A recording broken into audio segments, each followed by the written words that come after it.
Welcome back, NoDQ Galaxy, to a brand new edition of the NoDQ Review number 292. I am the moderator, Virtue, being joined by this week's elite panel of the review. Of course, Aaron Rift is here. Big G is always happy to be here. The reliable one, Walter Cruz, and making his debut, sending in a tryout video to me and Aaron. And I was like, we got to get this guy on. He passed the test. Kelly, what's up, Kelly?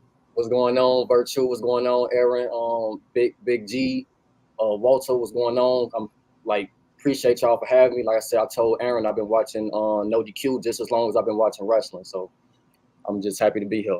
Well, you know how this works, and you watch the review, right? Yeah. We're gonna talk. I'll bring up the topics, and we'll pass it around. And after your turn, if someone else is talking, you want something else to say, just throw your hand up, and Aaron usually will catch it. Okay. So stay tuned, Kelly. I'll be back to you shortly. Big G, what's going on? I'm doing good. We got a lot of wrestling to talk about. We got some wrestling coming up this weekend. Other than that, I'm doing good.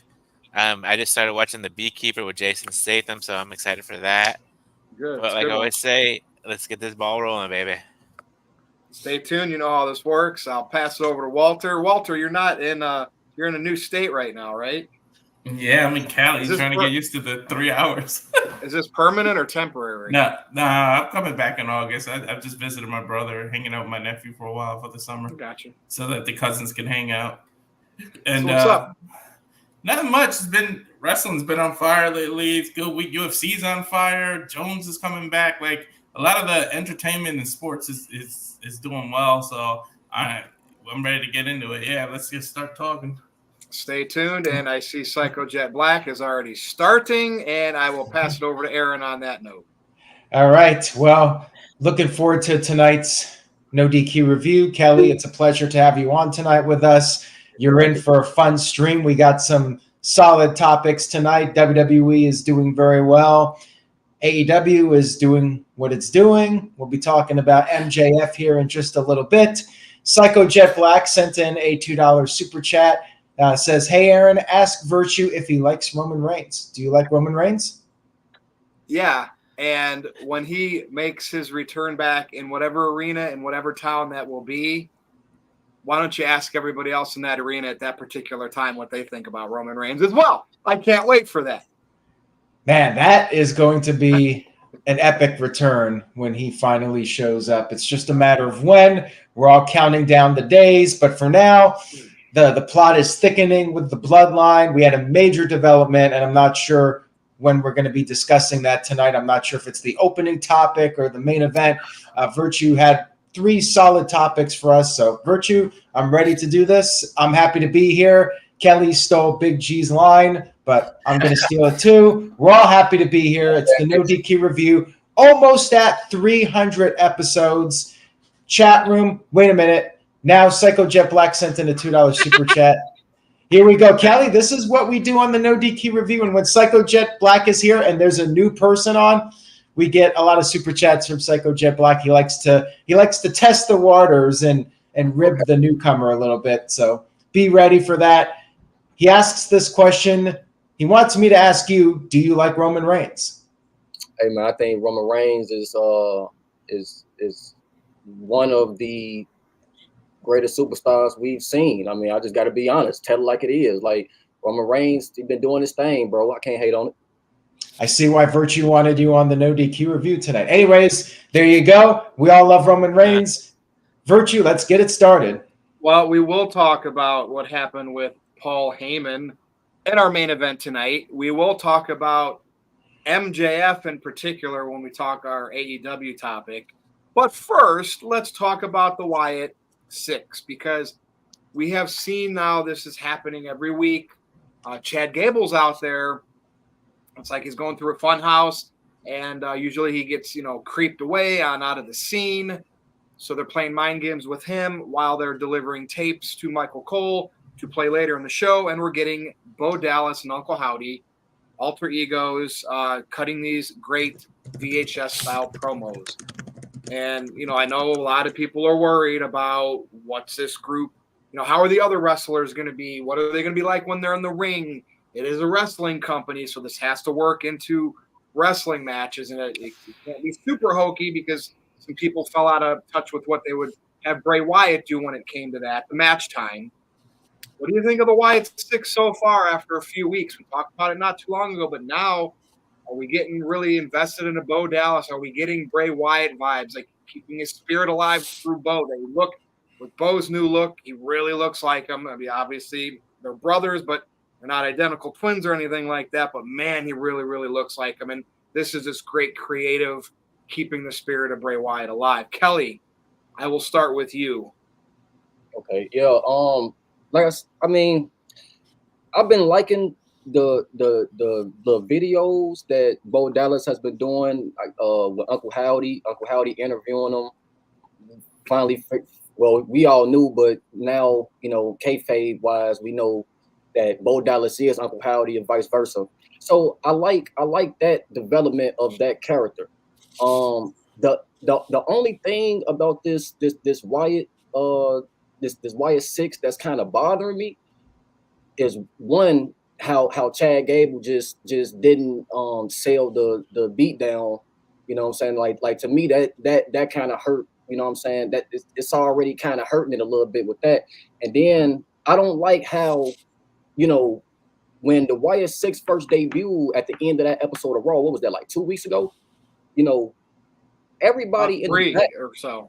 no, 3 weeks. At least, yeah. About 2 weeks ago. 3 weeks ago. Yeah, and it's like everybody in the back that was beat up, why are they only going after you understand what I'm saying? Like, they should be going after more people in that locker room besides just Chad Gable. But besides that, like I said, I've been liking it so far. Like I'm very patient when it comes to, progression of stories and stuff. So hopefully they can give us a little bit more with the other members of the group. But I just think that they should be doing more than just going after Chad Gable. They should be going after other talent. And then I was watching who was I watching? I don't know if it was Vince Russo or somebody was saying something about how it be like the little small little nuances that they kind of miss out on. Like when like last night when we seen the Wyatt Sicks come out and you had the two security guards sitting there right by the announcer's table, and I guess two of the guys ended up getting beat up or whatever. We didn't see it, but the security guards ended up getting beat up, and 5 to 10 minutes later is two more security guards out there. Like that, like to me, that like it's little stuff like that kind of like throws me off.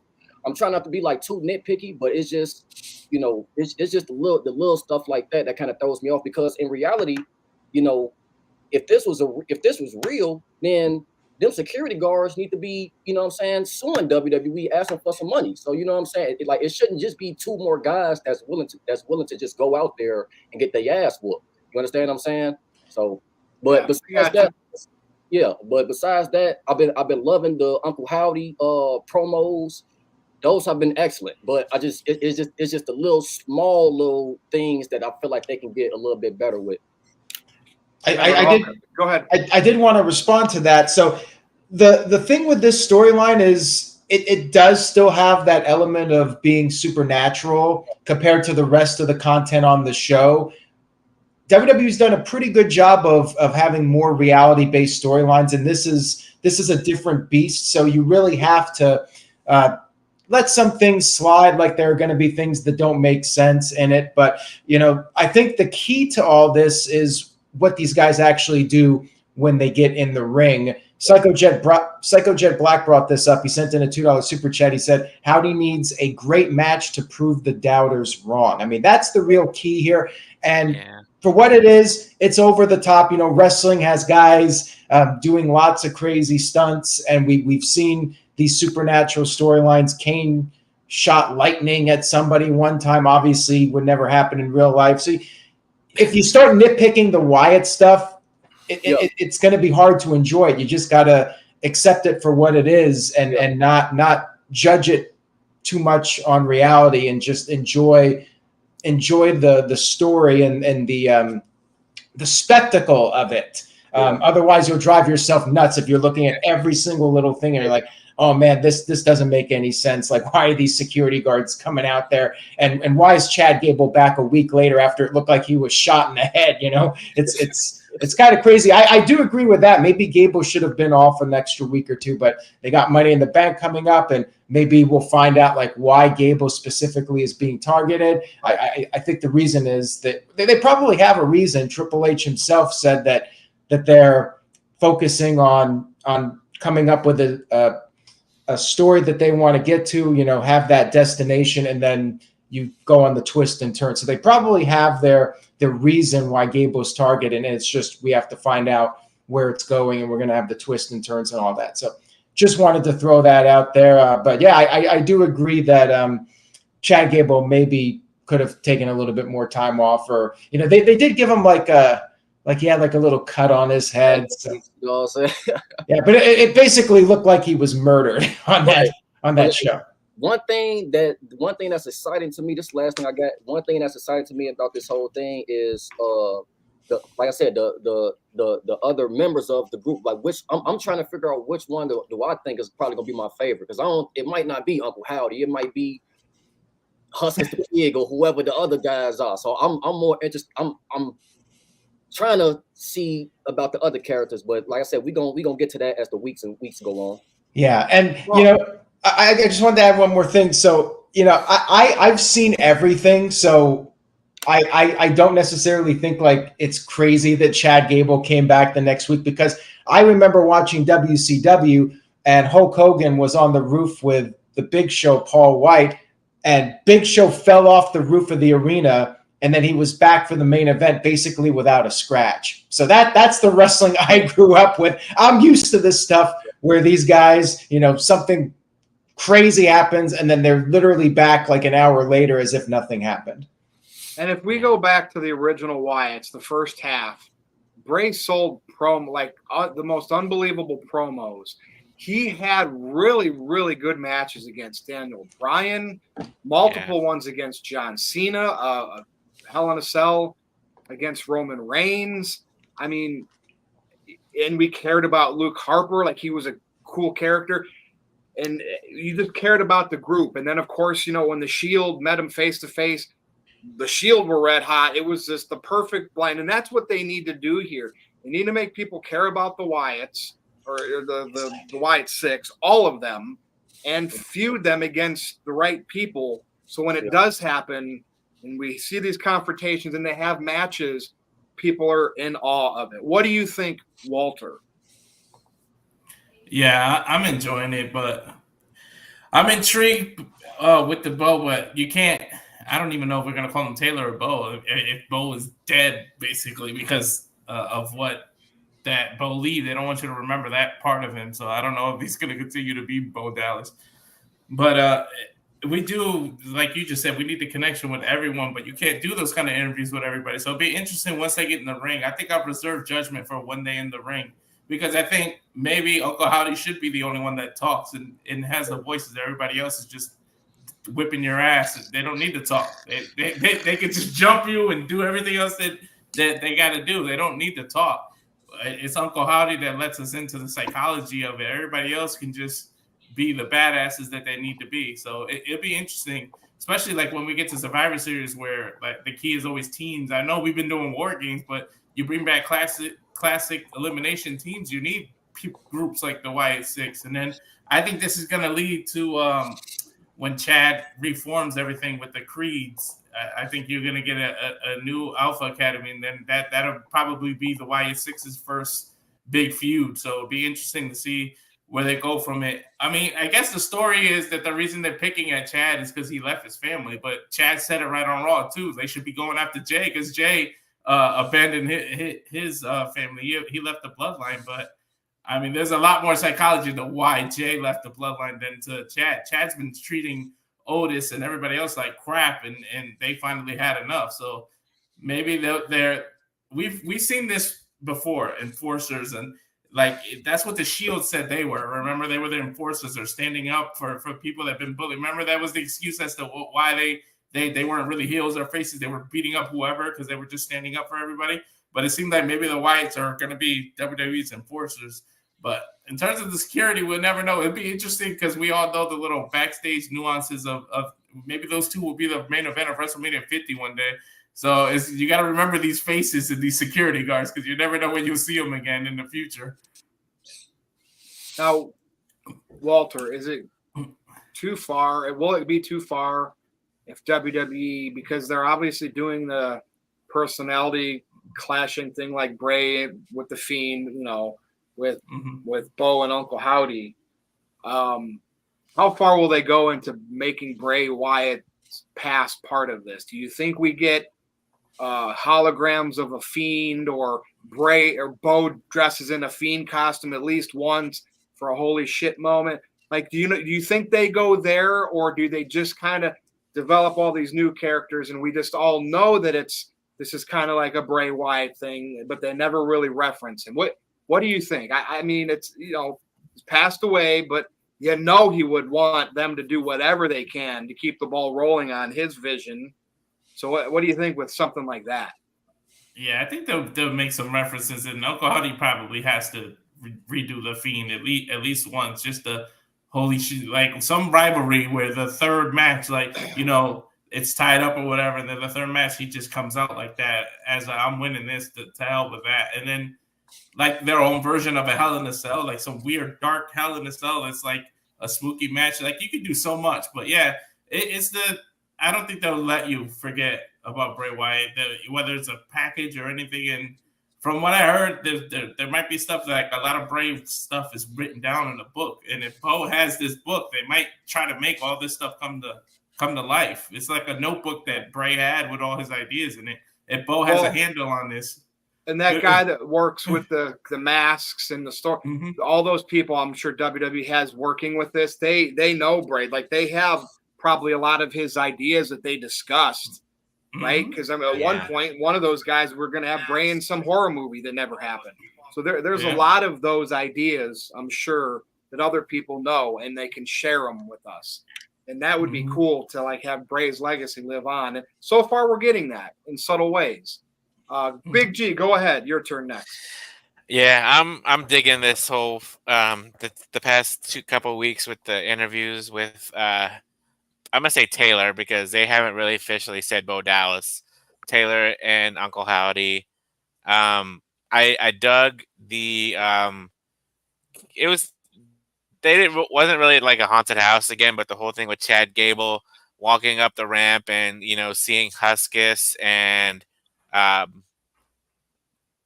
Rambling Rabbit and Mercy just all standing there, and then the videotapes and stuff like that. I'm digging it. Some people might not dig it, but I dig it. Yeah, Walter hit it right on the head with the why they're attacking Chad Gable. He left his family, or his family left him, and the Wyatt Sicks, it seems like they're about family. They're remembering Bray Wyatt and the Wyatt family. They were, not a legit family, but they were a family. They were together. As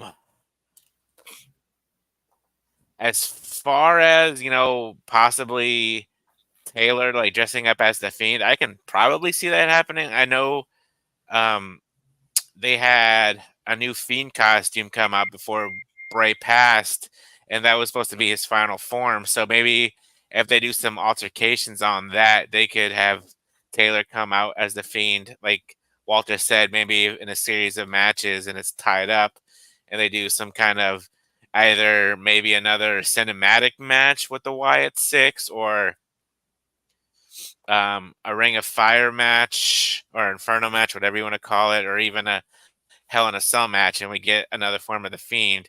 And then as far as like, hopefully this is the last interview we get with Taylor and Howdy, since they kind of came together at the end, and we get more in depth with the other characters, because now we know the backstory of Taylor and why he came back, and why his alter ego is Uncle Howdy.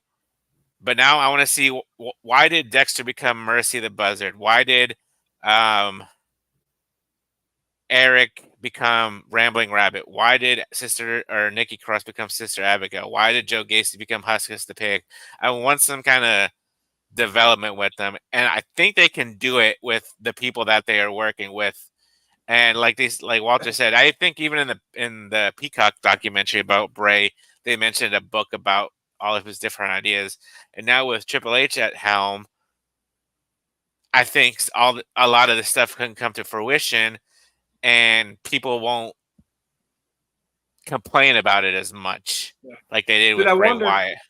I wonder if they had anything like. I wonder if he had filmed a bunch of different stuff that they never used, or with AI today, that would be like one of those videos. If he ever popped in there, that would be insane. Like that. That would be when do you remember again limited, right? In a respectful way, but like it's cool that we're in a world where you can do that. Look at Ghostbusters. Afterlife with the Egon character. You know what I mean? Well, they remember back in the day when Paul Bearer passed away, they did a hologram of Paul Bearer. And I think they even did a hologram with Bray Wyatt when he passed, when they did his tribute show. So you have the technology to do a hologram or a AI generated kind of thing. But dude, just imagine he came up on a Titantron. He's like, "Hi, everybody. Did you miss me? I'm still here." Dude, like chills. Everybody would be tweeting up a story. Again, with due respect, family's consent, if it made sense, if it looked appropriate. But man, I love the possibilities with this. But you still have to stick to wrestling. Yes, Walter. With the Fiend costume and boat, I just hope if they do use it, they gotta treat it the way Finn Balor treated his demon character. He only pulled it out when it was like really special, not just like a random thing. And I was thinking about that hologram. Like, just imagine if I'm not saying it's ever gonna happen, but if he somehow won the WWE title and they just showed like a hologram of Bray just smiling after, like the emotion that would draw from out of everybody, like that'll be crazy. They got the technology. All right, over to you, Aaron, and then we'll move on. We do have a few super chats here, so I will get to those. Now, David Estevez sent in a $2 super chat. Thank you, David. This ties into what Big G was talking about, wanting to see the other characters and their backstories.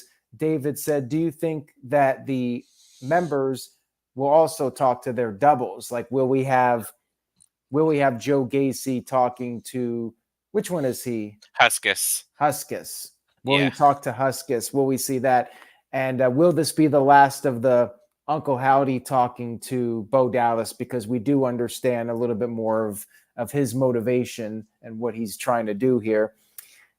TJS is already getting bored with the tape. So yeah, they gotta shake it up for the fans that are impatient and, want for the younger kids. For the younger kids out there with the short attention spans. Although, to TJS's defense, he's a big Breaking Bad fan, so I respect him for that. But, TJS, he's already telling me he's getting bored with it. And if he's getting bored, it's possible that others might be getting bored. Although, from what I've seen online, people really enjoyed that segment. And so far, it seems to be clicking with people. It's weird, but it's interesting. And I'm definitely intrigued to see what happens next. Virtue? I'm going to tell you why, Walter, VHS tapes of all media. Because from my understanding, Bray was a very big fan of 70s and 80s horror movies. Oh, okay. That's the VHS era.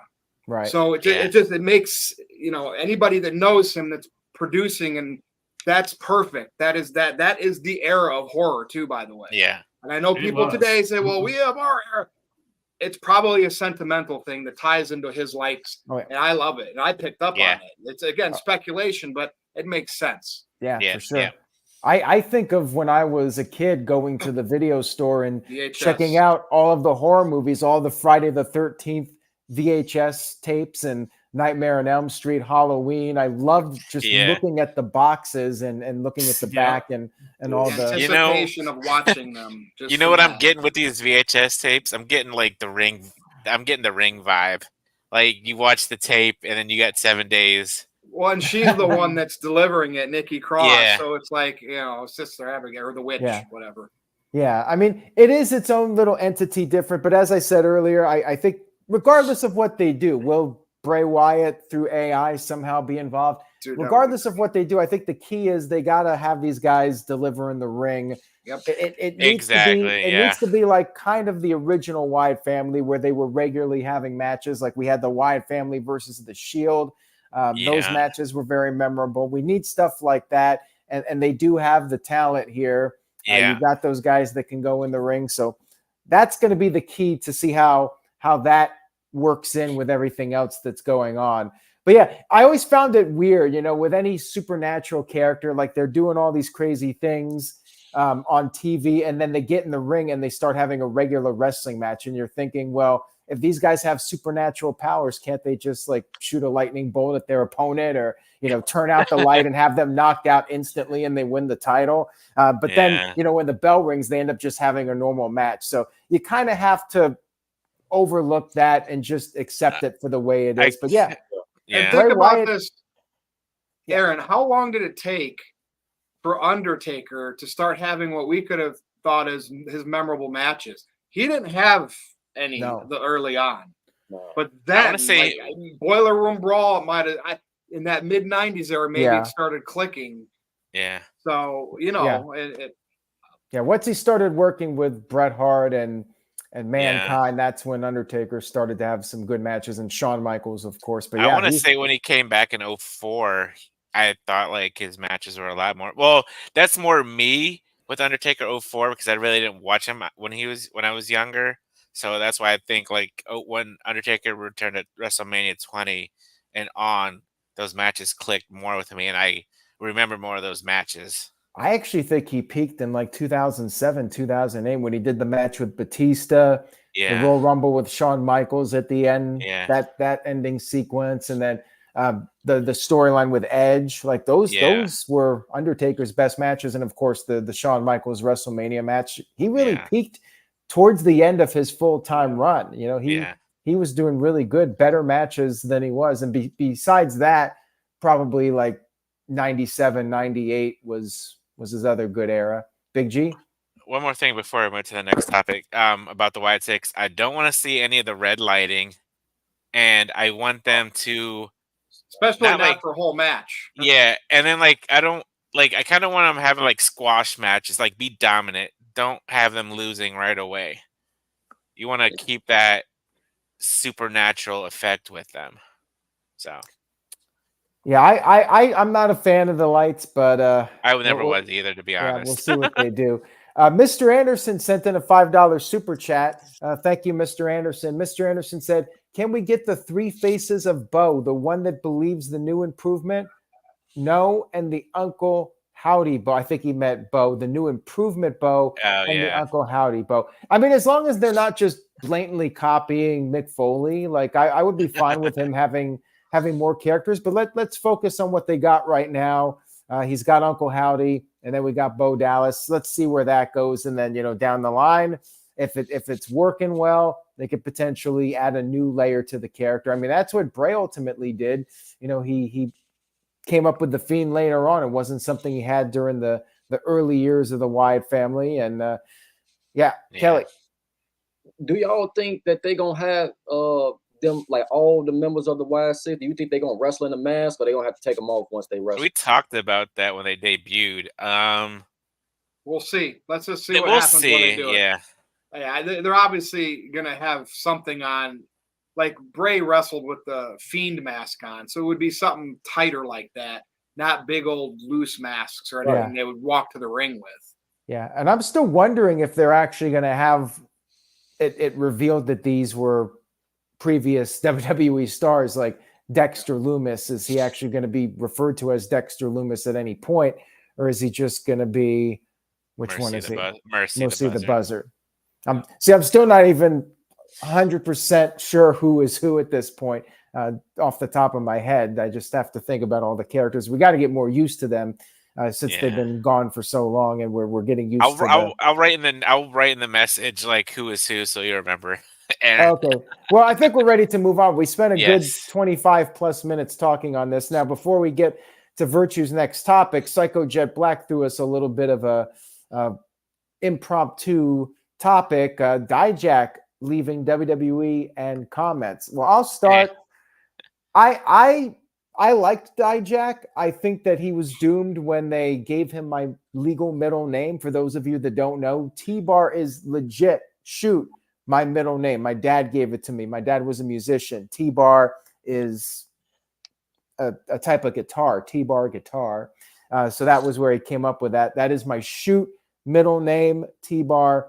And Dijak was never the same after that. He was doomed when they gave him my middle name. So I feel bad for Dijak, but it was pretty clear the writing was on the wall with him. And, I would like to see him do well in TNA. I think he could do well there. AEW, they don't exactly have the best track record with the big guys. He might take the Matt Cardona route too. We'll see. Go on the Indies, stay on the Indies. Yeah. Yeah. Anybody have a thought on Dijak, being gone? Nah. I mean, his contract expired, so it's all right. Yeah, we've seen Drew, we've seen the Maharaja, all of these people be released, make a name for themselves, and come back. So maybe he can follow the same path. So good luck to him. That's all. Best wishes to Dijak. Virtue, I guess we're ready to move on. Okay. Who, just in a general sense here, who would you guys say would be AEW's franchise player? If you had to pick one male wrestler, go. Just blurt it out. Who? MJF. MJF. I heard MJF across the board. Now I'm going back to WWE here, and I know Roman once left because of the leukemia remission. During that time, he happened to film a movie too, or a couple scenes in a movie. Came back and he feuded with McIntyre. I was at that WrestleMania, and they slowly were pushing him back to the top. Remember, he left as a champion. But we're talking about coming back from a disease, not an injury. Yeah. MJF, to me, I don't want to see him come back and just be put in matches with who's supposedly a great worker, and these are going to be great matches. That's the stupidest crap I've ever seen. He should have been catapulted right to the top, right back, claiming a spot. I'm the player here. And I think, again, Tony Khan has ruined it. Now, again, it's MJF. You can revive it, but there's no reason he is not currently getting mega pushed. What is everybody's thoughts here? Kelly, I'm going to start with you. He's your franchise player, okay? And I get whatever, they're stalling, right? Because they got so many people that Tony Khan has to have these guys fight each other, then these guys and these guys. No, you clear the effing table and you put MJF right at the top and you figure everything else out around him. Go. Yeah, man, I agree 100%, bro. I'm gonna be honest, bro. I don't really watch AEW on a consistent basis, but whenever I go to my dad watches it, you know what I'm saying? So whenever I go over his house, you know what I'm saying, and he'll have it on and I'll watch it while he's watching it. But on my own time, I don't really watch it like that. So I don't really know exactly what's going on, you know what I'm saying, at this current moment. But yeah, I mean, I did see MJF came back, and I agree. It's you bring your hottest talent, this is the guy that you just pay all this money to keep, and you have him go on a pay-per-view and wrestle a no-name. You know what I'm saying? I mean, with all due respect to that pro wrestler, but I'm gonna be honest, I'm a casual fan. I had no idea who that is. And then it's bro, you want people to pay $50-some or whatever to see wrestlers that we don't even know. You understand what I'm saying? MJF needs to be in a program with the top people in that company. Bottom line, he needs to be in contention for that championship. I mean, like I said, I agree 100%. He's the biggest star. He shouldn't be on a pay-per-view wrestling a random dude. I'm just dude. And if they didn't want him in the world title picture yet, you bring him back by way of Tony Khan and throw him at the Elite and just have all kinds of promos, all kinds of dude. There's so much there. You don't need to have him in the world title match yet if you want to wait for that. Yeah. And no, I don't even know these guys, different random guys he's wrestling because Tony Khan wants to have dream matches in his opinion. Right. Yeah, MJF needs to be in a hot program with somebody else that's somewhat relevant. You understand what I'm saying? That's like you bringing back Steve He's Austin. So disgusted he left, Big G. Right. That's it's like they brought back Steve Austin, and then Steve Austin's first match would be against Super Brooklyn Crazy. Brawler. hurricane or something. You know what I'm saying? Like, they don't make no sense, bro. Like, so yeah, MJF, like I agree, he needs to be in a high profile program. Okay. So Yeah. he can keep his momentum going. Imagine buying a WWE pay-per-view. Let's say Steve Austin returned in 2004 and they put Steve Austin and his big return match on pay-per-view was against Mordecai.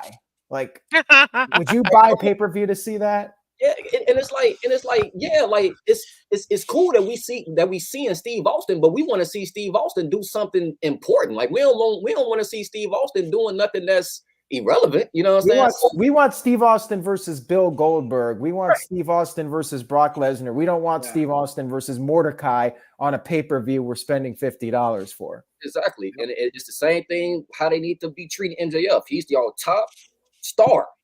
Treat him like it. Bottom line. Yeah. All right. I just want to make sure I wasn't crazy. Big G, what do you think on the matter? You're back. I'm back. So MJF coming back, you know, he had a little feud with Roosh, but he should have been thrown in, like you said, either in the world title scene or since he's like Team AEW, he should have been thrown in, like you said, Virtue, with the Elite. Now that he's back, I mean, I like MJF, but you know what? Who is back that I'm happy to freaking see is my girl, Britt Baker, freaking came back on Sunday. And you know what she did? She claimed her spot. She's going to go at, I mean, it's not the women's world title, but she's going after Mercedes Moné and the TBS title. And that's what MJF should have done when he came back, you know? And honestly, I think Britt Baker is a top female player in AEW for the female side. I'm going to be for real. MJF and Britt Baker are the two biggest stars. All right, Big G, devil's advocate here. Okay. Say you don't have connection being a Steelers fan in Pittsburgh and Pennsylvania, and you are from Arizona. Do you care as much about Britt Baker? I would, yeah. Okay. I would. All right. I would. But yeah, her being a Steelers fan, that puts a little bit more bias towards me. Okay. But but yeah, like I said, going back to MJF real quick. I mean, hopefully now that this whole feud is over, the Forbidden Door, hopefully he'll focus on going back into the main event title scene. So. All right. Oh, by the way, there's a comment here. Why didn't Britt come back and challenge Tony? Because Britt is smart. Britt knows that the real top star is Mercedes Moné. Exactly. Mercedes Moné is apparently the highest paid woman in wrestling. So you're going to go after her. You're not going to go after Tony Storm. And that's another Tony Khan's dream match: Mercedes versus Britt.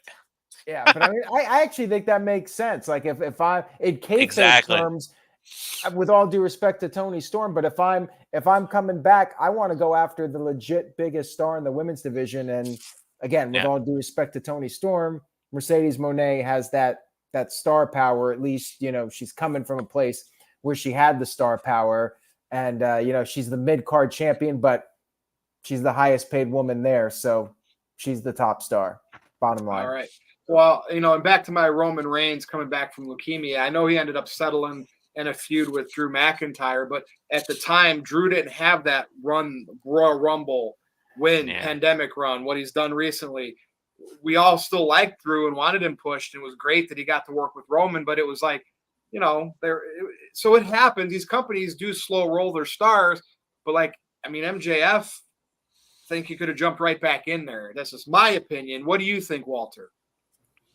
Yeah, I'm kind of on board with you. I think maybe, not to defend Tony, his thinking was he didn't want MJF to take the spotlight away from Swan or Swerve. I don't know why just a Swan. Rich Swerve. But Rich Swerve, like Rich Swerve. Good job.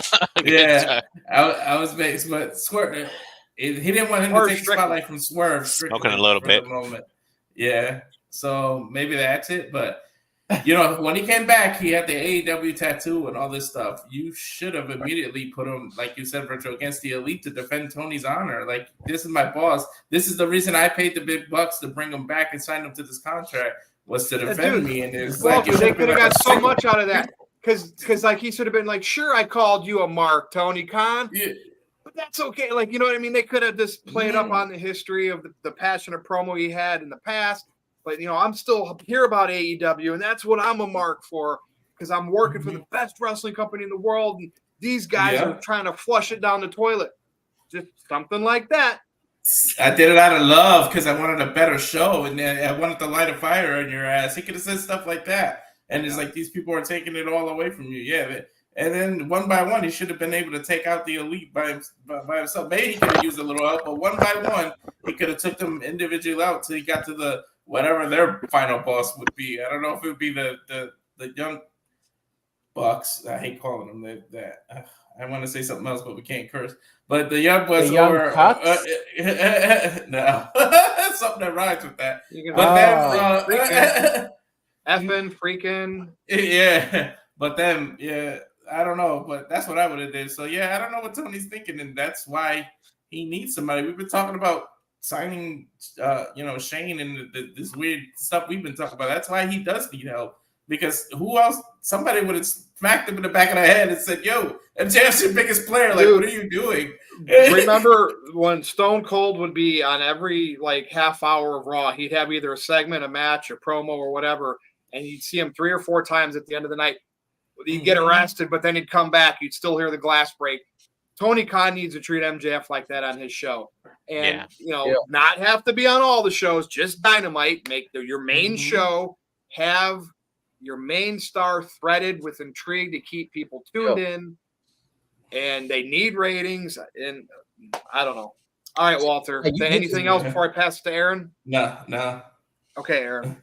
Yeah, I mean, it almost feels like MJF has been neutered since coming back. I really hate to say that, but MJF is already starting to lose his star presence with the way he's been portrayed since he's returned. I don't know if he's watching this or not. I know he's praised. We're all for him, man. He should be loving we're talking about him. Yeah, I mean, we've done nothing but praise him, and maybe he is watching this. Maybe he will at some point.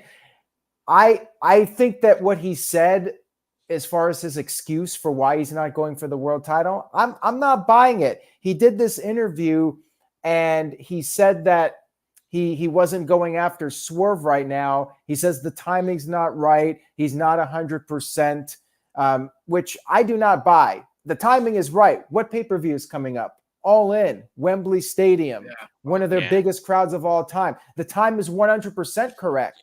And also, MJF's character wouldn't care if he's not 100%. MJF's character would be like, I want the biggest payday possible. I want to be in the main event at All In for the second year in a row, and I will accept nothing less. That's the MJF that I know would go out there. So I'm not buying it. I think it's BS. I think MJF's just trying to come up with something because Tony Khan has different plans right now. And in that case, why even bring back MJF if you're not going to put him right in the top spot? Like, you're just wasting him at this point. Walter? Right. I just want to add what you said. He wasn't 100% in any of his title defenses at all. He was working hurt. He didn't stop him from defending the title, so why would it stop him from going after the title? Yeah. Now, to be fair, I feel like we could end up getting MJF versus Will Ospreay. It should be at All In. Like, that's legitimately the biggest main event that they could possibly do. And I give them credit. You know, they're trying with Swerve.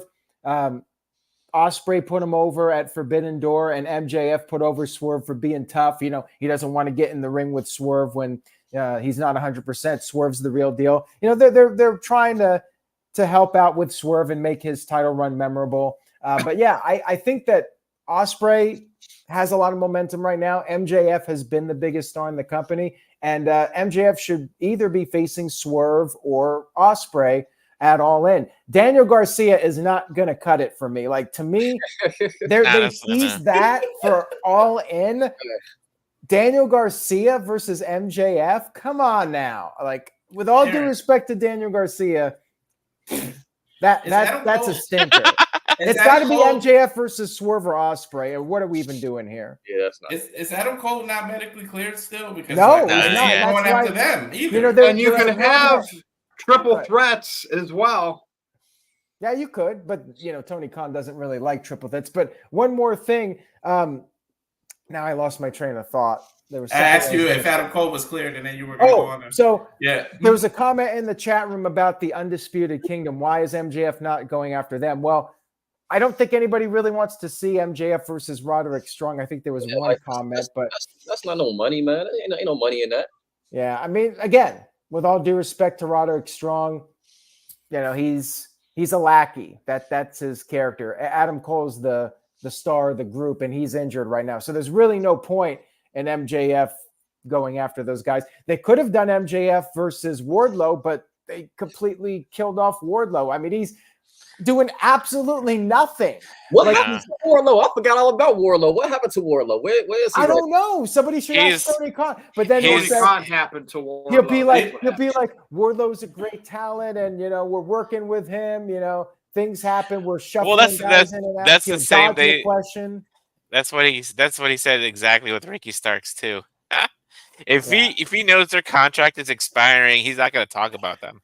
You know what's funny is Wardlow. Remember that match he had where I got nervous because his ankle, like it looked like he hurt his leg, and I was like, "Oh crap! If he hurt his leg, it's really over." He didn't hurt, like he got hurt, but he didn't get injured, and so because he came back the next week, and it's like you might as well have got hurt because the way they booked you, you might as well have been injured because they didn't do jack squat with you anyways. Yeah, it just bugs me because I hope Daniel Garcia isn't watching this. Like, I think he's a good wrestler, but like he's probably the bottom tier. If I had to rank the AEW wrestlers as far as charisma goes, he's like Lance Storm level of charisma. Well, like his little dance. Is that his little? Is he the one that does the little dance? Yeah, that's him. Like, how do you have Ricky Starks on the sideline? Listen, we don't know what's going on behind the scenes. Maybe Ricky Starks rubbed somebody the wrong way. We don't know, but how do you put that guy on the shelf when he was just organically getting over? Like, they're shoving Daniel Garcia down everybody's throats. And I just don't think it's catching on. Like, Tony Khan keeps trying to make Daniel Garcia a thing. And Wardlow just really frustrated me. And that's why I fear for Dijak. Like, the big guys just don't get pushed. Tony Khan likes those smaller work rate wrestlers that can do the 4 or 5 star matches. He don't know how to book them. Like he doesn't want to push the guys that are bigger because they can't put out the 5-star bangers that Tony Khan wants because he wants to get the 5-star rating from the guy that gives out the ratings. Well, look out for Big Bill or for Cass here soon too, because he's with Jericho for a little bit and then he's going to get lost. I mean, he's basically Jericho's latest lackey, and at least they're doing something with Big Bill, I guess. But I still think that there's money in an Enzo and Cass reunion. Enzo's not a work rate guy, so there's probably no chance that Tony Khan's going to bring him in, you know, because he's a sports entertainer. He's not a professional wrestler, you know. Mr. Anderson sent in a $2 super chat, says maybe we should get MJF versus the Learning Tree. Only if MJF just beats them all up and sends them packing. Beat that Brian Keith guy in 10 seconds. Beat up Jericho. Get him out of there. Big Bill. I like Big Bill, but I mean, I want Enzo back. I miss Enzo. I'm glad Big Bill's doing well. You know, he was in a bad place for a while, but I'm just tired of the Jericho and his lackeys storyline. And I love Jericho, but I'm over it. I'd ultimately like Big Enzo and Big Cass back in WWE. That's what I'd like. They needed to give him a better name too, because I'm sorry, I'm not here to know dude named Bill. I don't give a shit if you are or what did they call him? Redwood and the Bad Apple or something like that. Like, really? Like they could have did something better with his name. Anyways, all right, we ready for the main event? Let's do it. Let's do All right. Paul Heyman takes one for the Bloodline, for the team, for the whole story. Wherever we're at in this whole Bloodline saga, 7th, 8th inning, it's still continuing to me. I'm sorry. It did not end with Cody Rhodes. The walk-off home run will be when Roman Reigns defeats The Rock. So in the meantime, right, we've talked about this. The bad Bloodline's getting built up right now on TV. Solo is the guy, but is there, The Rock puppeteering in the background, is Roman going to come back with the Usos? And now Heyman being written off TV, I would assume, for a little bit. Is he going to be the guy that brings Roman back, that gets the original Bloodline together? This is what we've been waiting for. SummerSlam season's coming up. Kelly, I'm going to start with you. Heyman, look, I get it. Took the bump. I'm sure he's okay. He did the old bag of onions trick, I'm sure, before he went out there to film that. They do it. A lot of veterans make their eyes look red by peeling some onions, probably having somebody, a stagehand, do it, having their head buried in it, and then walking through that curtain. But he took that bump at his age. It is, he's a larger man these days, and it was a triple power bomb, and they did get him up. I was a little concerned for him, and hopefully he didn't have any legit blood pressure went up or whatever. But I think he's okay. We would have heard something by now. But he took one nonetheless. He did it. Took it for the team. Yeah. Did he do it for The Rock? Go ahead, Kelly. Go ahead.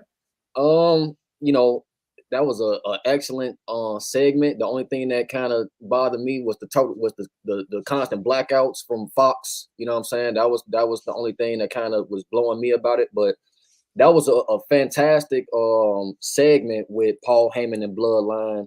I just can't wait for Roman to come back at this point and see where his head is at. You know what I'm saying? With this new Bloodline, will Jimmy and Jay, is Jimmy gonna come back with Roman, or is Jay gonna get involved? How was all of this gonna plan out? And I'm assuming it's probably gonna be a Survivor Series match. Bloodline versus Bloodline. I'm assuming that's probably what's gonna end up happening. So, man, bro, I think, like I said, excellent segment. I just can't wait for WWE to get off of Fox, because that blacking out, it took me out of it a little bit. But like I said, man, I just wish with Solo's Bloodline, like I say, I feel like we have to further establish the Tongans, because when Jacob Fatu made his debut, he just, in my opinion, just completely overshadowed these Tongans. You know what I'm saying? Yeah. So we have to establish what makes Tamaloa infamous. What about him is infamous? What about what makes Tama Tonga Solo's right-hand man? So I feel like in order for this bloodline to be stronger and even compete with the original bloodline, we gotta establish these two guys, because in my opinion, Jacob Fatu was already established with his debut. And literally in 2 minutes, he established himself as somebody to be reckoned with. You understand what I'm saying? And I know this kind of you know what I'm saying, off topic, but I feel as though in the 2 minutes that Jacob Fatu made his debut, he made more of an impact than Okada or any of them guys over there. And Tony Khan just throwing them millions of dollars, I heard. You understand what I'm saying? Yeah. Jacob Fatu probably not even getting paid nearly as much as them guys, but he's made more of an impact, in my opinion, in the wrestling world than any of them guys have made. So that just goes to show, man, how WWE, I feel like they as hot as they're as hot as they've been in a long time. Like I say, Jacob Fatu, man, he's gonna be somebody, bro. I think he's gonna be next up after Roman, in my opinion. Yeah, let me add to that. I mean, I agree with you on that completely. The thing about Jacob Fatu is he just has that presence of a killer. He has that vibe of somebody you do not want to mess with. You don't want to be in a dark alleyway with that guy. Okada's out there calling people bitches and basically being the Young Bucks as lackey. So yeah, they've already kind of ruined Okada, and some of the other guys in AEW just, you don't feel that. How many guys in AEW, you look at the roster and you're like, man, I really don't want to run into that guy or cross that person. Joe is the only one. Samoa Joe is the only one. Samoa Joe, yeah. Wardlow, when he was actually being pushed and they were doing good with him. But yeah, Orange Cassidy, I think I could take that guy in a fight, and I've never been in a real fight in my life.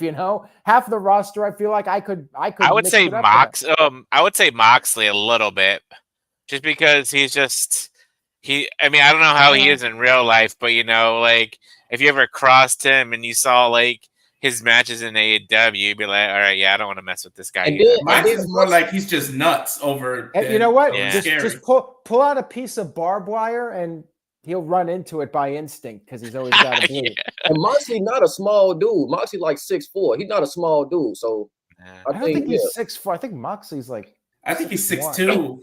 6'2", 6'1", 6'2". And it's funny, yeah. like I saw someone in the chat say they're sick of the bloodline.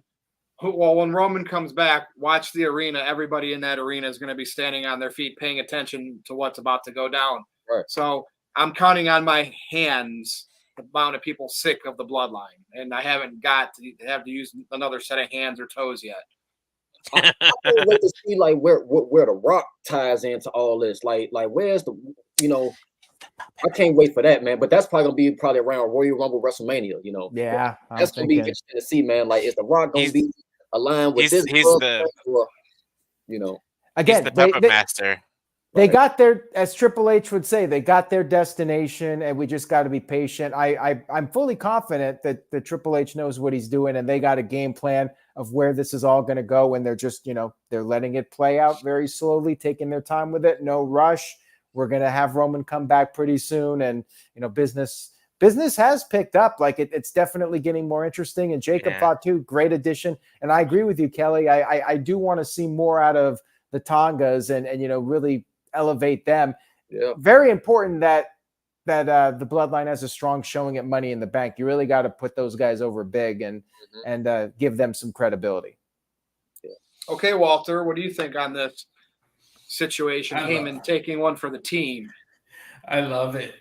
If you believe the rumors, he purposely didn't sleep so that he looks like that. Oh yeah, he did all the trick. Like he knew what he was doing to look like that. No shaving.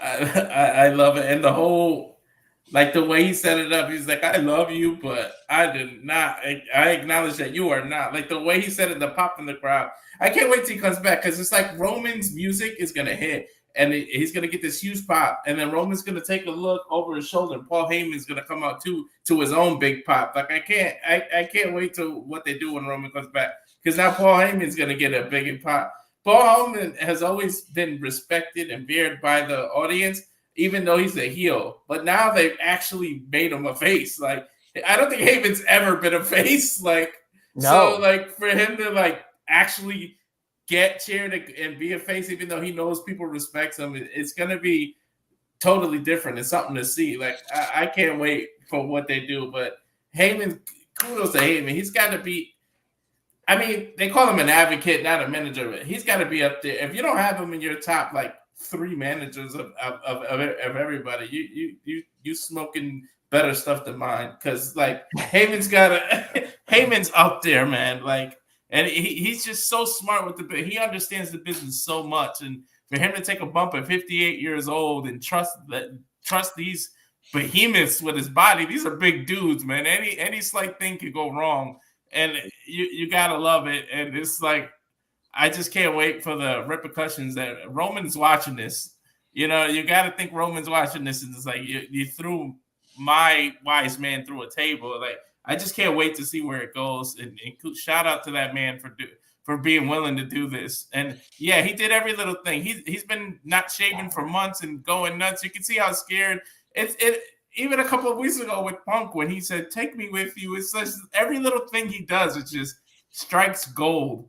Like, he's had a couple blunders of Paul Heyman people like Curtis Axel and stuff, but it's like, you really can't put that on Heyman. Right. It's really not his fault. You Vince McMahon telling him, "Get him over, pal." Yeah, exactly. Yeah. But it's like everything he touches turns to gold. Like, I love this dude, and I can't wait to see where it goes from here. I mean, pretty much everything he does turns to magic. Yeah, pretty much. All right, Big G. First of all, let's give Paul Heyman a round of applause. I mean, that freaking performance deserves a darn Emmy. I'm preventing my cursing here, so I said darn. He deserves an Emmy. He deserves an Oscar. If he was singing, he deserves a Grammy too. But just like you guys mentioned, like every time Roman is gone for a lengthy time, you always can tell he doesn't shave. His eyes are always puffy. He doesn't dye his hair black. He misses his tribal chief. And when he went out there and he saw I can't remember the actual term for the necklace, but like the necklace that was in the bag, and Solo wanted him to put it over him, and he's like, "Where did you get this? This is Roman's." And just like, I kind of had a gut feeling. I'm like, is he going to turn on him? But I was like, no, I don't think he is. They had me on the edge of my seat. And even Colleen, my wife, she doesn't watch as much wrestling, but she's invested in the Bloodline, and she watched it with me. And like when Paul Heyman said, Solo, I love you. I acknowledge that you are not my tribal chief. And Madison Square Garden was the perfect place, because for us history buffs, that's where Heyman got to start doing pictures and stuff like that. So it was like a full circle kind of thing. And we're hearing those "We Want Roman" chants even louder every single time on SmackDown. And when he comes in, like Virtue said and Walter said, that pop is going to be so loud. Like, I don't know. I wish I would be there in person, but that'd be so freaking awesome. But kudos to Heyman, for being 50 years and taking that bump. When I saw them pick him up and like Fatu kind of struggled for a little bit and rebalanced him, I was like, okay, good. And like Kelly said, and I think we mentioned this too, Jacob Fatu pretty much has overshadowed Tama Tonga and Tangaloa within the past 2 weeks, Have you seen the video? There's a video where like the Tangaloa and Toma even look scared of Fatu. Like their faces. Like, when Jacob Fatu came out and debuted, not this past Friday, the Friday before, they kind of like look. Well, I thought we were scary, but now we got Jacob here, and I had tweeted out, and I'm not really eating crow, but we thought that the Bloodline was over at Mania, but when you think it's over, they just pull us right back in, so kudos to the creative team, kudos to the Bloodline, and I'm also liking Solo a little bit more. We're getting a little bit more of a character with Solo now, and Kelly, to answer your question about The Rock, I believe he's the puppet master behind this Bloodline. Oh, 100%. He is the puppet master. That's why when I was like doing like this, title or no title, our destination. Yeah. Is Rock oh yeah, definitely. To the head of the table. Virtue. Do you remember when almost a year and a half ago, 2 years ago, and I said we are never going to see Rock again, and here I am eating crow 2 years later. So kudos. I like, if there was like an award for like even if like WWE ever got nominated for Emmy, the Bloodline segment, the storyline would be why they got a daytime Emmy or an Emmy just in general. Hey, remember back in like 2016, 17, 18 when I would do the State of the Roman Empire little. Me and you, Where are we at right now with Roman Reigns? I know. I think we need to do another state of like the State of the Roman Empire. If you remember when Roman had that feud with Brock going into WrestleMania 31, Heyman was on the Lesnar side. You could see the way Heyman mentioned Alpha Sika. You could just tell Heyman knew Roman had it. If he wasn't ready to showcase it the whole way yet. And then look what ended up happening. Heyman knew before everybody. Yeah. All right. Thanks, Big G. Aaron, over to you. Yeah. And you mentioned Alpha and Sika and Heyman's history with the Samoans. And keep in mind the Samoans were managed by Captain Lou Albano in the 80s. And it's very similar to when Albano turned. There was that comment in the chat room right when the Rock and Wrestling era was starting. Captain Lou turned babyface. Roddy Piper hit him over the head with the gold record, and Albano became a babyface. Kind of the same thing here with Heyman's career. We don't know how much more time he's going to be in wrestling, but I suspect he'll be around as a babyface with Roman Reigns, and why not? Heyman got inducted into the Hall of Fame. People love Paul Heyman. He's one of those guys you love to hate. Like, it's hard to boo the guy because he's just so damn entertaining and great at his job. And, this could be another topic for a future review, but is Heyman the greatest non-wrestling personality of all time? I know some people will say Bobby Heenan, and it's a tough call, man, but Heyman is just such a fantastic talker and performer. I think you can make a strong argument for him being the best non-wrestling personality. You could argue Vince McMahon too, although saying him might not be the most politically correct answer at this point. But Heyman is certainly up there at the top. Like he is just amazing, and props to Heyman for putting in all this effort, as you guys mentioned, with the makeup and the crying and everything. Like top tier stuff. Like I love it. So happy that Paul Heyman's involved in this. He's really added so much to it. Psycho Jet Black sent in a $2 super chat. He says, will the Usos have another match better than WrestleMania? I don't think they're having another match. I think it was a one-off, and I suspect that they will reunite as part of the old Bloodline getting back together to feud with the new Bloodline. So I don't think we're going to get another match with those guys. So if you didn't like it, I mean, unfortunately, I think that was probably one and done with the Usos. And it might end up being back together. The Usos might end up going up against the Tongans, like, you know, the two brothers. The other Absolutely. Two. Yeah, I would expect to see that. I feel we will have the Usos back together by the fall. It's just a matter of when.